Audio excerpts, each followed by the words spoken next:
కేసీఆర్ పాలనలో నాట్లు పడకముందే రైతు భరోసా వస్తుండే, కాంగ్రెస్ పాలనలో ఓట్లు వస్తేనే రైతు భరోసా ఇస్తుంది అని చింతా ప్రభాకర్ అన్నారు.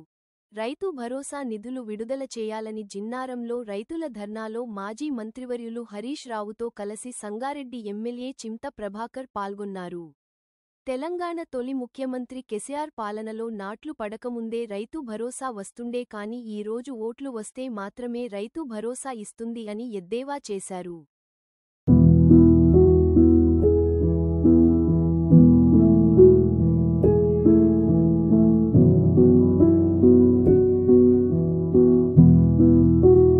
కాంగ్రెస్ ప్రభుత్వం ఈరోజు ఏతుల ప్రభుత్వం ముఖ్యమంత్రి గారు ఎన్నో ఉచిత వాగ్దానాలు ఇచ్చి ఏతుల రేవంత్ రెడ్డిగా మిగిలిపోయిన సంగతి మనందరికీ తెలుసు.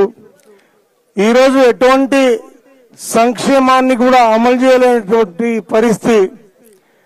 మరి మన తొలి ముఖ్యమంత్రి కేసీఆర్ గారు నాట్లు పడకముందే మరి రైతు బంధు అందరికీ వస్తుండే. ఈరోజు ఓట్లు పడుతుంటే ఓట్లు వస్తే మాత్రమే రైతు భరోసా ఇచ్చే పరిస్థితి.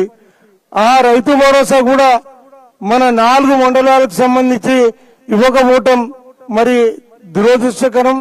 మరి ముఖ్యమంత్రి గారు ఇప్పటికైనా ఈ ధర్నా చూసి మరి సోయికొచ్చి ఈరోజు ఈ పటాన్చెరు నియోజకవర్గంలో మరి ఈ శీతకన్ అనేది కరెక్ట్ కాదు.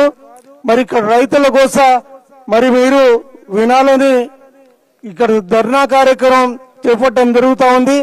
ఈరోజు జయశంకర్ సార్ గారి మరి వర్ధంతి, మరి వారి ఆశలకు అనుగుణంగా మరి 10 సంవత్సరాలు సుపరిపాలన చేసినటువంటి పరిస్థితి. మరి ఈరోజు గోసలతో మరి ఈరోజు మనం అన్ని కష్టాలు ఎదుర్కొంటున్నాం. మరి ఈ కష్టాలన్నీ పోవాలంటే మళ్ళా కేసీఆర్ సారే రావాలి. కేసీఆర్ సారే మరి ఈ రాష్ట్రాన్ని పరిపాలిస్తే ఈ రాష్ట్రం దేశంలో ప్రపంచంలో ఒకటిగా మిగులుతుందనే పూర్తి ఆత్మవిశ్వాసం ప్రతి ఒక్కరికి ఉంది.